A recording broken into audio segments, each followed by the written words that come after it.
नमस्कार, इलाज का इलाज देख रहे हैं आप और मैं हूं आपके साथ दामिनी।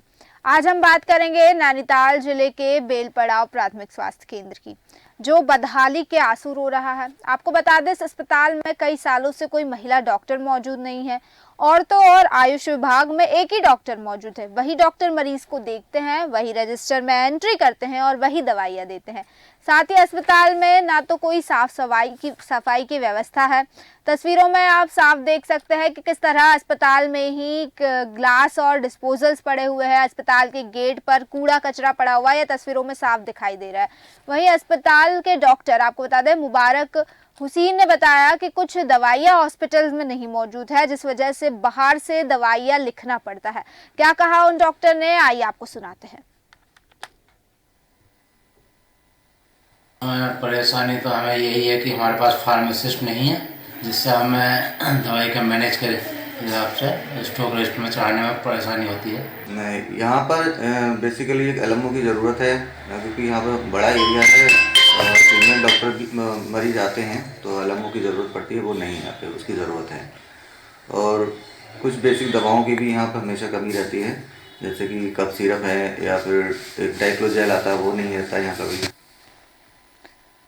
तो जिस तरह से आपने सुना कि दवाइयों की कमी रहती है और बेसिक दवाइयों की कमी रहती है, ये बात सामने निकल कर आई। इसी पर अधिक जानकारी के लिए हमारे साथ उत्तराखंड से स्टेट हेड भूपेंद्र सिंह पन्नू जी जुड़ चुके हैं। वहीं हमारे साथ स्टेट कोऑर्डिनेटर दीपक शर्मा जुड़ चुके हैं और इन दोनों से हम चर्चा करेंगे। सबसे पहले दीपक शर्मा जी, आपके पास आना चाहूंगी, आपसे जानना चाहूंगी कि आखिर अस्पताल की असल स्थिति क्या है। इस वक्त आप अस्पताल में मौजूद है, तो क्या चीजें नजर आ रही है? देखो दामिनी जी, मैं आपको बताना चाहूंगा, इस टाइम हम प्राथमिक स्वास्थ्य केंद्र बेलपड़ाव में मौजूद है। बात करें साफ सफाई की, तो साफ सफाई नाम पर यहाँ कोई चीज नहीं है। डिस्पोजल पड़े हुए हैं, गंदगी यहाँ हुई हुई है। आप बात करें डॉक्टरों की, तो डॉक्टर जो परमानेंट डॉक्टर हैं वो बहुत लेट होती है, 11 बजे पहुंचे हैं बिल्कुल। जो बात करें महिला डॉक्टर की, तो महिला डॉक्टर की कई सालों से यहाँ जगह खाली है। और कोई अगर प्रसव महिला होती है, प्रेगनेंट महिला होती है, तो उसके लिए जो नर्स है और जो जेंट्स डॉक्टर है, उसकी मदद से जो है महिला की डिलीवरी की जाती है। और दवाइयों की बात करें तो कुछ दवाइयाँ यहाँ पर है, कुछ दवाइयाँ बाहर के लिए लिख दी जाती हैं। तो बहुत समस्या से गुजर आई है जी। तो दीपक जी, जैसे कि आपने कहा महिला डॉक्टर भी मौजूद नहीं है, तो फिर जब अगर कोई प्रेग्नेंट महिला आती है तो फिर उसका क्या होता है? जी, जो महिला यहाँ पर आती है, तो यहाँ जो नर्स है और जो जेंट्स डॉक्टर है, उनकी मदद से उसे देखभाल देखा जाता है। उसके बाद उसे रेफर कर दिया जाता है। और बात करें महिला डॉक्टर की, सबसे ज्यादा यहाँ जरूरत है। कई लोगों से हमारी यहाँ बात हुई, तो उनका साफ तौर पर कहना है कि महिलाओं के लिए कई सालों से यहाँ महिला डॉक्टर नहीं है। जी, तो ये जो स्थिति है कितने समय से बनी हुई है, यानी कितने समय से? ठीक है, महिला डॉक्टर की आपने बात की कि कई सालों से महिला डॉक्टर नहीं, लेकिन उसके अलावा अगर हम तस्वीरों में देखें तो अस्पताल में साफ सफाई की भी कोई व्यवस्था नहीं है, दवाइयों की कोई व्यवस्था नहीं है। बेसिक दवाइयाँ जैसे कि कफ सिरप तक मौजूद नहीं है, अस्पताल में बाहर से लिखनी पड़ती है।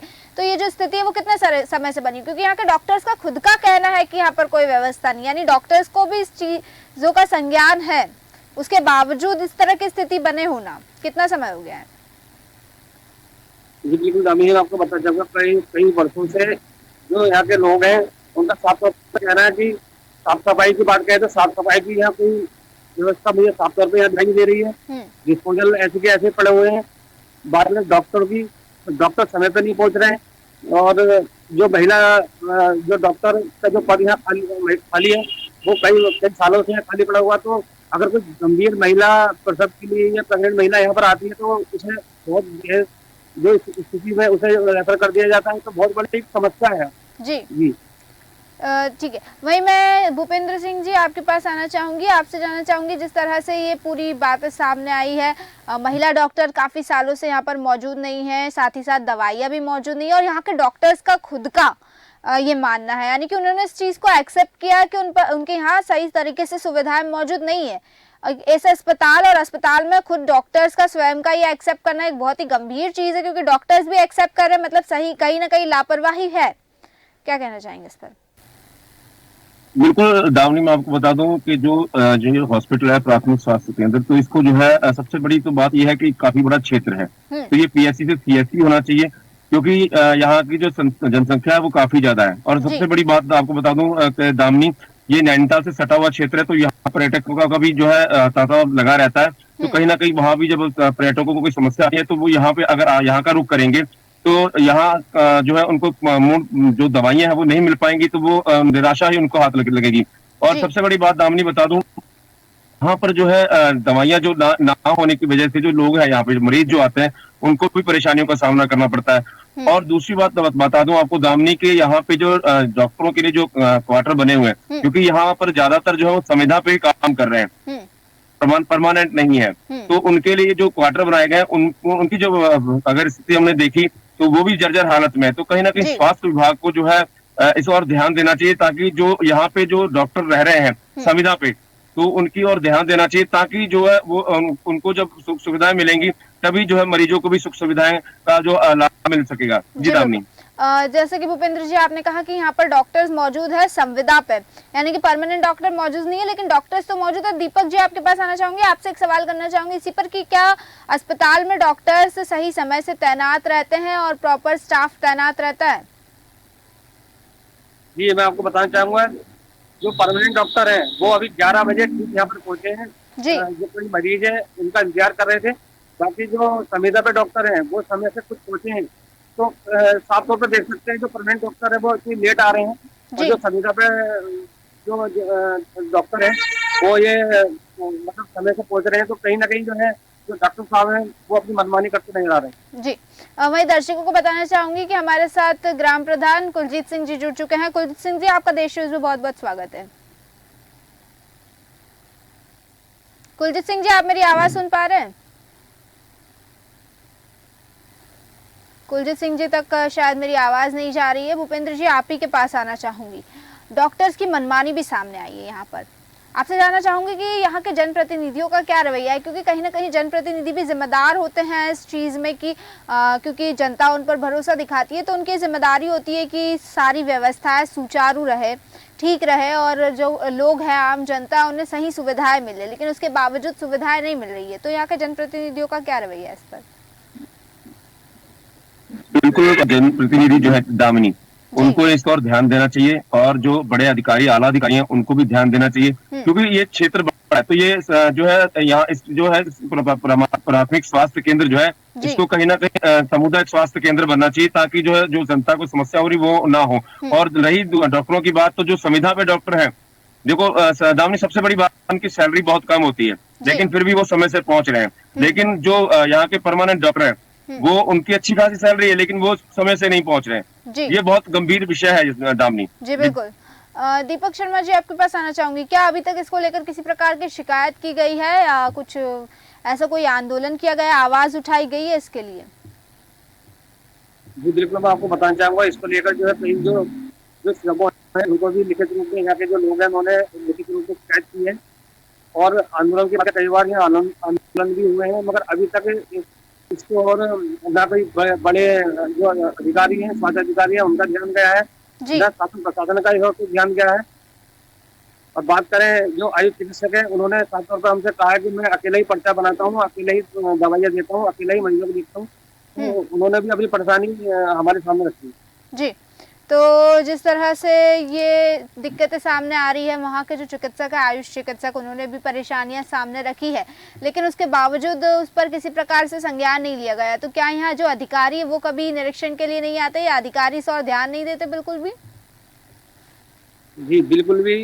यहाँ हमने जो बातचीत की है, उन्होंने साफ तौर पर लोगों ने कहा कि यहाँ जो वरिष्ठ अधिकारी हैं, स्वास्थ्य विभाग के अधिकारी हैं, वो मौका मुआयना करने बहुत ही कम आते हैं।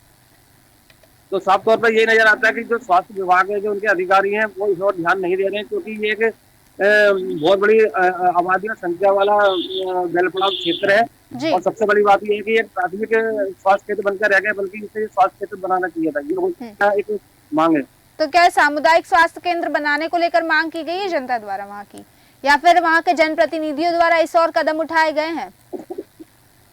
ये बिल्कुल जो लोगों का कहना, उन्होंने कहा है कि कई बार जो यहाँ के जनप्रतिनिधि है उनके आगे भी इसकी जो डिमांड उन्होंने रखी है, और जो अधिकारी जब भी कभी वो आए हैं तो इसको लेकर लोगों ने उनके सामने पूरा ये एक प्रस्ताव से कहती है कि एक ज्ञापन उन्हें दिया है, मगर अभी तक स्वास्थ्य विभाग की ओर से कुछ और ध्यान नहीं दिया गया। ठीक है। एक और चीज जानना चाहूंगी दीपक जी, यहाँ के जो आम नागरिक हैं, आम जनता है, उनको किस किस तरह की परेशानियां है इसको लेकर? जी, सबसे बड़ी परेशानी जो लोगों के है, जो महिला डॉक्टर है, उसको लेकर बहुत परेशानियों का सामना करना पड़ रहा है, क्योंकि आए दिन जो प्रेग्नेंट महिलाएं हैं या महिला को किसी तरीके की जो कोई तबीयत खराब होती है, तो उसके लिए मेरी डॉक्टर यहाँ पर नहीं है, जेंट्स डॉक्टर को यहाँ देखना पड़ जाता है। जी। बात करें दवाइयाँ की तो कुछ दवाइयाँ यहाँ पर है, कुछ दवाइयाँ बाहर लिख दी जाती हैं। तो साफ तौर पर बहुत जी जी परेशानियों में यहाँ के मरीजों को दिक्कतों का सामना करना। ठीक है, मैं दर्शकों को बताना चाहूंगी हमारे साथ डॉक्टर श्वेता भी जुड़ चुकी है, ACMO। डॉक्टर श्वेता, देश न्यूज में आपका बहुत बहुत स्वागत है। डॉक्टर श्वेता, नैनीताल के बेल पड़ाव जी डॉक्टर श्वेता, नैनीताल के बेल पड़ाव का मामला सामने आया, जहाँ का जो प्राथमिक स्वास्थ्य केंद्र है वहाँ के हालात काफी ज्यादा खराब है। अगर साफ सफाई की बात करें तो साफ सफाई बिल्कुल नहीं है, तस्वीरों में ये चीजें साफ दिखाई दे रही है। इसके अलावा डॉक्टर्स, जो संविदा डॉक्टर्स है वो तो समय से आ जाते हैं, लेकिन जो परमानेंट डॉक्टर्स है वो समय से नहीं आते हैं, और महिला डॉक्टर भी वहाँ पर मौजूद नहीं है। क्या आपके संज्ञान में ये सारी चीजें हैं? हाँ जी मैडम, मैं बताना चाहूंगी कि ये टाइप A PSC है और यहाँ पर 2 डॉक्टर्स के पद है। उसमें एक संविदा के डॉक्टर है और एक हमारे परमानेंट डॉक्टर है जी। 2 पद है, तो 2 पद के अगेंस्ट डॉक्टर्स है हमारे। ठीक है। अच्छा, महिला डॉक्टर का पद नहीं है जी। दूसरी चीज, जो स्वच्छक है, स्वच्छक से इस टाइम रिटायर हो गए हैं, तो वहाँ स्वच्छक भी नहीं है, और ना हमारे विभाग से अभी स्वच्छक के अपॉइंटमेंट्स हुए हैं। तो हम लोग वेट कर रहे हैं कि जैसी कोई नियुक्तियां होती है आउटसोर्सिंग से या डायरेक्ट में, तो हम लोग उनको प्रदान करेंगे, पर एट प्रेजेंट स्वच्छक वहाँ पर नहीं है। ठीक है, तो डॉक्टर श्वेता, जैसे आप बोल रही है कि वहाँ पर साफ सफाई के लिए स्वच्छक नहीं है, लेकिन क्योंकि अस्पताल है, अस्पताल में मरीज इलाज के लिए जाता है ठीक होने के लिए, और अगर अस्पताल में साफ सफाई नहीं होगी तो वो तो ठीक होने की जगह और ज्यादा बीमार हो जाएगा, तो बहुत गंभीर विषय है। जी जी मैडम, पूरे उत्तराखंड में ये प्रॉब्लम कई जगह आ रही है कि स्वच्छक की नियुक्ति के संदर्भ में नियुक्तियां तो हो नहीं रही पा रही हैं, तो समिति के द्वारा बेलपड़ाव में जो लोकल लेवल पे स्वच्छक रखा गया है, जो जैसे कि हमारे मैडम जो OPD के पर्चे होते हैं, जो उनसे कुछ पैसा मिलता है, क्योंकि बहुत बड़ा अस्पताल तो है नहीं, उससे ही उसको सैलरी दी जाती है, उससे सफाई करा रहे हैं। जो मैंने भी विजिट किया था बेलपड़ाव अस्पताल, तो वो ऐसा कर्मचारी रखा गया है जो आउटसोर्सिंग से रखा है, तो वो करता है, तो वो परमानेंट नहीं है मैडम ना, परमानेंट तो नियुक्ति ही नहीं है, तो जो रखा गया है उसके ही द्वारा काम चलाया जा रहा है। तो मतलब जो रखा गया है वो या तो सही ढंग से काम नहीं कर रहा। अब देखिए मैडम, जितनी सैलरी भी हम लोग उसी हिसाब से दे पाते हैं, जितनी समिति के द्वारा पैसे इकट्ठे होते हैं, तो उस हिसाब से ही उनसे वर्क लिया जा रहा है। तो जैसे ही ऐसी नियुक्तियां हमारी हो जाती है कि परमानेंट हमको मिलता है, तो हम बेलपड़ा अस्पताल में उसकी नियुक्ति कर देंगे। जैसे आप डॉक्टर श्वेता कह रही है कि उनका उस हिसाब से वर्क लिया जा रहा है, लेकिन मुझे यहाँ वर्क होता हुआ दिखाई नहीं दे रहा है। देखिए मैम, जो मैं आपसे वही बोलना चाह रही हूँ कि हमने जिस सैलरी पे रखा है उस हिसाब से जितना वर्क कर पा रहे हैं, अब और कोशिश की जाएगी कि उनसे सही और अच्छा वर्क लिया जाए, पर ज्यादा कोशिश ये होगी कि परमानेंट नियुक्ति हो, क्योंकि ये तो एक जितनी हम थोड़ा बहुत पैसा दे पाएंगे उसमें आदमी काम करेगा। जी बिल्कुल। तो जो परमानेंट की तरफ हम लोग ज्यादा सोच रहे हैं, ऐसे स्वच्छक हमको मिले तो वो हमारी ज्यादा उससे आएगा, तो ये हम लोग प्रायोरिटी में रखेंगे कि ऐसा हो। और दूसरी चीज, अस्पताल की डॉक्टर्स की बात की, 2 पद हैं, दोनों पदों में डॉक्टर हैं, एक संविदा परमानेंट है, जो संविदा के डॉक्टर डॉक्टर श्वेता, जो परमानेंट डॉक्टर है वो तो समय से आते ही नहीं है। का जवाब मैं आपको देना चाह रही हूँ। जो परमानेंट डॉक्टर है वो MOIC के पद पर है, MOIC के अधीन पे और भी PSCs हैं, और उस बेलपड़ाव क्षेत्र में रामनगर तक के पूरे मालधन चौड़, रामनगर, वहां तक का पूरा एरिया आता है। तो जो आपके डॉक्टर है MOIC, अभी जैसे जनमन प्रोग्राम है तो वो पूरे टाइम फील्ड में थे, मैं भी उनके साथ थी, तो उनका सुबह आना, उनका समय निर्धारित नहीं है, क्योंकि उनके पास फील्ड वर्क भी है मैडम, उनको हम जगह पे भेज रहे हैं, तो इसलिए संविदा वाला डॉक्टर रहेगा, इनके समय का थोड़ा ये डिस्टर्बेंस रहता है MOIC। एक और दिक्कत ये सामने आई है, बेसिक दवाइयाँ भी यहाँ मौजूद नहीं है। वहाँ के डॉक्टर का खुद का कहना है कि फार्मासिस्ट, जो संविदा डॉक्टर है, फार्मासिस्ट की कमी है, बेसिक दवाइयाँ मौजूद नहीं है, जिस वजह से बाहर से दवाइयाँ लिखनी पड़ती है मरीजों को। फार्मासिस्ट वहाँ पर है, मैं खुद अभी जिस दिन जनमन का प्रोग्राम था रामनगर, तो मैं खुद अस्पताल गई थी। अच्छा एक सेकंड, आप डॉक्टर श्वेता, आप कह रही है कि वहाँ पर फार्मासिस्ट है, मैं वो बाइट चलवाना चाहूंगी और आपको सुनाना चाहूंगी कि फार्मासिस्ट मौजूद है या नहीं, क्योंकि अस्पताल के डॉक्टर ने खुद कहा है कि वहां पर फार्मासिस्ट मौजूद नहीं है। मैं चाहूंगी कि एक बार वो बाइट फिर सुनाई जाए। परेशानी तो हमें यही है कि हमारे पास फार्मासिस्ट नहीं है, जिससे हमें दवाई का मैनेज करे हिसाब से स्टॉक लिस्ट में चढ़ाने में परेशानी होती है। नहीं, यहाँ पर बेसिकली एक एलएमओ की ज़रूरत है, क्योंकि यहाँ पर बड़ा एरिया है और सीनियर डॉक्टर भी मरीज आते हैं, तो एलएमओ की ज़रूरत पड़ती है, वो नहीं है यहाँ पे, उसकी ज़रूरत है। और कुछ बेसिक दवाओं की भी यहाँ पर हमेशा कमी रहती है, जैसे कि कफ सिरप है या फिर एक डाइक्लोजेल आता है, वो नहीं रहता यहाँ कभी। डॉक्टर श्वेता, आपने सुना होगा ये जो डॉक्टर्स है ये जो अस्पताल, जिस अस्पताल की हम बात कर रहे हैं उसी अस्पताल के डॉक्टर्स है और उन्हीं का कहना है कि यहाँ पर फार्मासिस्ट मौजूद नहीं है। मैडम, आज की डेट में बाइट ली गई, एट प्रेजेंट नहीं होगी। वहाँ पे नियुक्ति है महिला फार्मासिस्ट, मैंने विजिट किया था, फार्मासिस्ट उपलब्ध थी वहाँ पे, महिला फार्मासिस्ट है, मैं उससे मिली और वो हो सकता है कि आज के उसमें या छुट्टी पर होगी, तो ये चीज हो सकती है। एक सेकंड, ठीक है, इसी मैं आपके पास लौटूंगी डॉक्टर श्वेता। दीपक जी, आपके पास आना चाहूंगी। डॉक्टर श्वेता का कहना है कि वहाँ पर फार्मासिस्ट मौजूद है। जब आप लोग वहां गए, आपने वहां के डॉक्टर्स से बात की, डॉक्टर्स का कहना है कि यहाँ पर फार्मासिस्ट मौजूद ही नहीं है। अब डॉक्टर श्वेता कह रही कि हो सकता है कि वो आज छुट्टी पर होगी। असल स्थिति क्या है जानना चाहती हूँ। बिल्कुल मैं आपको बात बताना चाहूंगा। जो अही चिकित्सक है, उन्होंने साफ तौर पर हमें बाइट में उन्होंने कहा है कि जो यहाँ फार्मासिस्ट उनके आय साल का नहीं है, आय किसी को कुल मिला के जो है जो उन्होंने बताया है उसके आधार पर जो देखा गया कि वो फार्मेसी मौजूद नहीं है हमारे शहर का। जी जी बिल्कुल, भूपेंद्र जी आपके पास आना चाहूंगी। दीपक जी, आपकी ठीक तरह से आवाज नहीं आ रही है। डॉक्टर श्वेता कह रही है कि फार्मासिस्ट वहां पर मौजूद है, फार्मासिस्ट की नियुक्ति की गई है, फीमेल फार्मासिस्ट है। वहां के डॉक्टर्स का कहना है कि फार्मासिस्ट मौजूद ही नहीं है, इस वजह से दवाइयों के स्टॉक में कमी रहती है, दवाइयों की परेशानी होती है। तो क्या समझा जाए इसमें? या तो वहां के डॉक्टर्स झूठ बोल रहे हैं या तो डॉक्टर श्वेता झूठ बोल रही है। भूपेंद्र जी क्या कहना चाहेंगे? बिल्कुल दामिनी, आपको बता दूं एलोपैथिक के जो है वो तो है, लेकिन होम्योपैथिक वाले जो है, आयुर्वेदिक आयुष जो है, उनके पास जो है नहीं है फार्मासिस्ट। तो उन्होंने कहा है कि क्योंकि खुद डॉक्टर है संविदा पे, तो उनको रजिस्टर्ड मेंटेन भी उनको करना पड़ता है और दवाइयां भी उनको लिखनी पड़ती है, तो दवाइयां भी उन्हीं को देनी पड़ती है जो आयुष के डॉक्टर हैं। जी जी दामिनी, ठीक है। वही एक हमारे साथ कुलजीत जी जुड़े हुए हैं, ग्राम प्रधान। कुलजीत जी, आपसे जानना चाहूंगी, जिस तरह से ये जो बेल पड़ाव का मामला सामने आया है, प्राथमिक स्वास्थ्य केंद्र का कई सारी शिकायतें सामने आई है साफ सफाई को लेकर, महिला डॉक्टर को लेकर। इसमें एक चीज सामने आई है कि यहाँ के लोगों की मांग है कि इसे सामुदायिक स्वास्थ्य केंद्र बनाया जाए। इसको लेकर क्या आपके पास किसी प्रकार से मांग आई है? कुलजीत जी।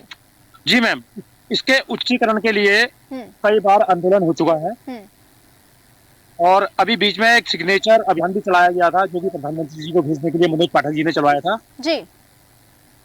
उच्चीकरण के लिए लिखित रूप में हमारे जो विधायक हैं यहाँ के, माननीय श्री बंशीधर भगत जी, उन्होंने भी दिया है। तो ये आज तक कोई उच्चीकरण का अभी तक होता नहीं दिख रहा है। और जो साफ सफाई की आप बात कर रहे हैं, साफ सफाई में इनके लिए इन्होंने एक टेम्परेरी एक बंदा रखा हुआ है, लेकिन वो भी साफ सफाई नहीं करता है। अच्छा, तो आपने जब जी कहीं अपनी बात पूरी कीजिए। वो भी कहीं बाहर काम करता है, किसी रिजॉर्ट में साफ सफाई कर रहा है वो इस समय पे। मैं इनका लोकल का रहने वाला हूँ, तो मैं भली भांति जानता हूँ इस हॉस्पिटल को। मतलब वो जिस व्यक्ति को साफ सफाई के लिए रखा गया है, वो बिल्कुल भी कभी अस्पताल आकर साफ सफाई नहीं करता। ठीक है, डॉक्टर श्वेता आपके पास आना चाहूंगी। आपने कहा कि जिस व्यक्ति को साफ सफाई के लिए रखा गया है, उससे हम सिर्फ उतना ही काम ले रहे हैं जितना वो कर सकता है, जितना उसे पे किया जा रहा है। लेकिन यहाँ तो यहाँ के ग्राम प्रधान का कहना है कि बिल्कुल कभी भी वो अस्पताल जाकर साफ सफाई नहीं करता। डॉक्टर श्वेता। हेलो जी डॉक्टर श्वेता। नहीं मैडम, मैं वहाँ से शुरू करती हूँ ना बात फार्मासिस्ट वाले। जी जी बिल्कुल। तो ये हमारे अधीन एलोपैथिक फार्मासिस्ट होते हैं। एलोपैथिक फार्मासिस्ट वहाँ पे प्रेजेंट है, वहाँ आयुष और होम्योपैथिक मेरे अधीन नहीं है कि मैं अपॉइंट करूँ। ठीक है, ठीक है मैम। तो एक चीज तो क्लियर हो गई, फार्मासिस्ट वाली। जो डॉक्टर कह रहा फार्मासिस्ट नहीं है, वो आयुर्वेदिक या होम्योपैथिक को बोल रहे होंगे। हमारी एलोपैथिक फार्मासिस्ट है वहाँ पर। ठीक है। अच्छा, दूसरी चीज जो ये सफाई व्यवस्था वाली बात मैं फिर से आपसे कह रही हूँ ना, कि जो हमने देखिए हम जितनी उसको सैलरी दे पा रहे हैं, हमारे पास समिति में जितना पैसा होता है उसी हिसाब से हम सैलरी दे पा रहे हैं। तो ये जो आउटसोर्सिंग से आ रहा है, इसमें ये परमानेंट व्यवस्था नहीं है। ये आपको खुद भी आ रहा होगा समझ में कि इससे जी। तो इसमें परमानेंट ये मैडम आप यहीं पर नहीं, कई अस्पतालों में ये प्रॉब्लम्स हैं। शासन से एक तो हमको परमानेंट वाला तो नियुक्तियां हो नहीं पा रही हैं, आउटसोर्सिंग से रखने को आ रहा है, तो आउटसोर्सिंग से यही हमको प्रॉब्लम हो रही है। तो अब इसमें इस संदर्भ में आगे क्या हो सकता है, ये मैं इसके बारे में देखूंगी और आगे ये व्यवस्था दुरुस्त होगी। हाँ जी बिल्कुल, वही मैं समझ रही हूँ आपकी बात बिल्कुल कि आउटसोर्स कर्मचारी है, परमानेंट नहीं है, लेकिन चीजें यहाँ यही सामने आ रही है कि पे किया जा रहा है आपके द्वारा, लेकिन उसके बावजूद यहाँ पर साफ सफाई नहीं की जा रही, यानी कि जो आउटसोर्स कर्मचारी है वो भी यहाँ आकर साफ सफाई नहीं कर रहा है। समस्या ये है। हालांकि अब आपने कहा है कि आप इस पर आगे क्या कार्रवाई कर सकती है, आगे किस तरह से समस्या का समाधान होगा, इस चीज का ध्यान रखा जाएगा। एक और मांग यहाँ पर सामने आई है, प्राथमिक स्वास्थ्य केंद्र को सामुदायिक स्वास्थ्य केंद्र बनाने की। यहाँ की आम जनता ने भी मांग की है और जो ग्राम प्रधान है उन्होंने कहा कि इसको लेकर कई बार आंदोलन भी हुआ है। तो इस कड़ी में कोई कदम उठाए जाने की संभावना है क्या, क्या कहना चाहेंगे इस पर? हाँ देखिए, ऐसे है कि जो सीएससी होता है वो 1,20,000 की पॉपुलेशन पे हमारा प्लेन्स में स्थापित होता है। जो उतनी पॉपुलेशन ये जितने हैं वहाँ पे पीएससीज है, तो उसके आगे पर छोई भी है पीएससी, तो इस मानकों में नहीं आएगा मैडम। ये तो सरकार की गवर्नमेंट की पॉलिसी है ना मैडम। जी बिल्कुल। तो भेजा गया है और इसमें अगर लगेगा सरकार को तो बनाएगी। ठीक है। आपके पास आना चाहूंगी दीपक जी। यहाँ के लोगों की मांग है कि इसको सामुदायिक स्वास्थ्य केंद्र बनाया जाए, इसका उच्चीकरण किया जाए, लेकिन जिस तरह से डॉक्टर श्वेता ने कहा कि 1,20,000 पॉपुलेशन होना जरूरी है इसको लिए, क्या स्थिति है गांव की? क्या सामुदायिक स्वास्थ्य केंद्र बनाने के लिए वो सक्षम है या नहीं? बिल्कुल, मैं आपको बताना चाहूंगा, जो प्राथमिक स्वास्थ्य केंद्र है इसमें जो स्वास्थ्य केंद्र बनाने के लोगों की बहुत मांग लगातार कर रहे हैं। कुछ लोगों ने हमसे भी रखा, ग्राम प्रधान के द्वारा भी ज्ञापन वगैरह दिए गए हैं। तो साफ तौर पर देखा गया कि जो पॉपुलेशन के आधार पर जो आसपास के गांव हैं जो दूर तक नहीं जा सकते, तो वो वहाँ के लोग भी यहाँ पर अगर स्वास्थ्य सुविधा का फायदा उठाते हैं, तो कहीं ना कहीं जो मेरे हिसाब से जो है स्वास्थ्य केंद्र बिल्कुल होना और लोगों के हिसाब से स्वास्थ्य केंद्र बनना बहुत जरूरी है। जी बिल्कुल। बहुत बहुत धन्यवाद आप सभी का हमारे साथ इस चर्चा में जुड़ने के लिए, तमाम जानकारी देने के लिए। तो जिस तरह से आपने देखा, बेलपड़ाव नैनीताल का ये जो प्राथमिक स्वास्थ्य केंद्र है, इसको लेकर लगातार मांग की जा रही है कि इसे सामुदायिक स्वास्थ्य केंद्र बनाया जाए। और मांग भी क्यों ना की जाए, क्योंकि काफ़ी सारे लोग यहाँ पर आते हैं और क्योंकि प्राथमिक स्वास्थ्य केंद्र है, ना बराबर से डॉक्टर्स मौजूद हैं, ना ही दवाइयाँ मिल पा रही है। वहाँ के डॉक्टर्स का खुद का कहना था कि उन्हें ठीक तरह से दवाइयाँ नहीं मिल पा रही है और साफ़ सफाई एक बड़ी समस्या है वहाँ की। हालांकि डॉक्टर श्वेता जो कि एसीएमओ है, उन्होंने कहा है कि वो इस कड़ी में क्या कदम उठाए जा सकते हैं और इस समस्या का समाधान किस प्रकार से किया जा सकता है, इस और ध्यान देगी। अब देखना ही होगा कि क्या जो ग्रामीण की मांग है प्राथमिक स्वास्थ्य केंद्र को सामुदायिक स्वास्थ्य केंद्र बनाए जाने की, जिसको लेकर काफी सारे आंदोलन भी किए जा रहे हैं, क्या सरकार इस मांग की तरफ ध्यान देती है, क्या ग्रामीणों की मांग पूरी होती है? और जिस तरह से एसीएमओ ने कहा है कि साफ सफाई को लेकर भी अब ध्यान दिया जाएगा, तो क्या ये सारी मांगे, ये सारी चीजें, ये जो सारी समस्या है, इस और उच्च अधिकारी और सरकार प्रशासन संज्ञान लेती है, इन समस्याओं का समाधान करती है, या फिर इस बार भी ये सारी बातें सिर्फ खाना पूर्ति के लिए रह जाती है? फिलहाल के लिए बस इतना ही, फिर लौटेंगे, तब तक देखते रहिए देश न्यूज।